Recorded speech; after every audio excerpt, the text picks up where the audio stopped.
Germanton multi speciality hospital, doctor Mir Jawad jar Khan, national award winner, senior orthopaedic surgeon and director of Germanton multi speciality hospital. इनके साथ most senior and well experience doctor की team आपकी खिदमत में रहेगी। अस्सलाम वालेकुम नाज़रीन, 7H न्यूज सच को रखे आपके आगे।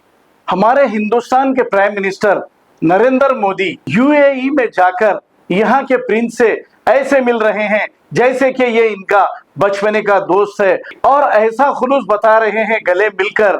लेकिन हिंदुस्तान में रहने वाले मुसलमानों को जो यहाँ पर प्राइम मिनिस्टर इन्हें बनाए हैं, इनके साथ इन्हीं के मिनिस्टर और चीफ मिनिस्टर कैसा सुलूक करते हैं, ये सारी दुनिया अच्छी तरह जानती है। ये दिखावे की मोहब्बत छोड़ दीजिए Modi ji.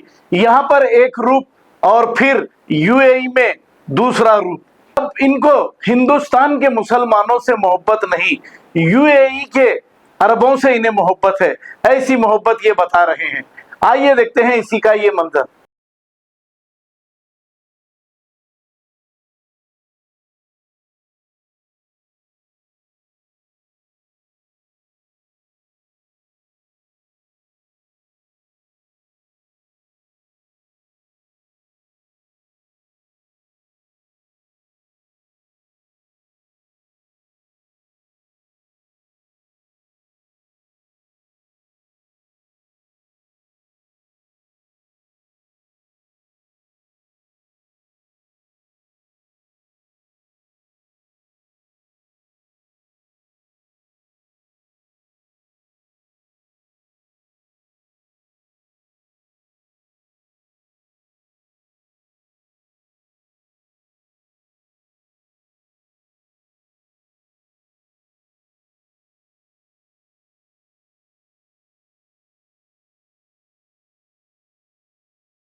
Germanton multi speciality hospital, doctor Mir Jawad jar Khan, national award winner, senior orthopaedic surgeon and director of Germanton multi speciality hospital. इनके साथ most senior and well experience doctor की टीम आपकी खिदमत में रहेगी। Doctor Wasif Azam, doctor Bharvi Chandori, senior cardiologist और दीगर स्पेशलिस्ट डॉक्टर की टीम खिदमत अंजाम दे रही है। Robotic surgery, advance cath lab, MRI, operation theatre, ICU, 2D ultrasound and pathological laboratory की 24 घंटे इमरजेंसी सर्विस के साथ अपने तमाम अमराज का मुकम्मल इलाज करवाइए। Germanton multi speciality hospital, opposite to pillar number 150, Attapur, Hyderabad. खबर है शहर की, खबर है गाँव की, खबर है सारी दुनिया की। 7H न्यूज पसंद आए तो लाइक कीजिए, शेयर कीजिए और सब्सक्राइब करना ना भूलें। 7H news.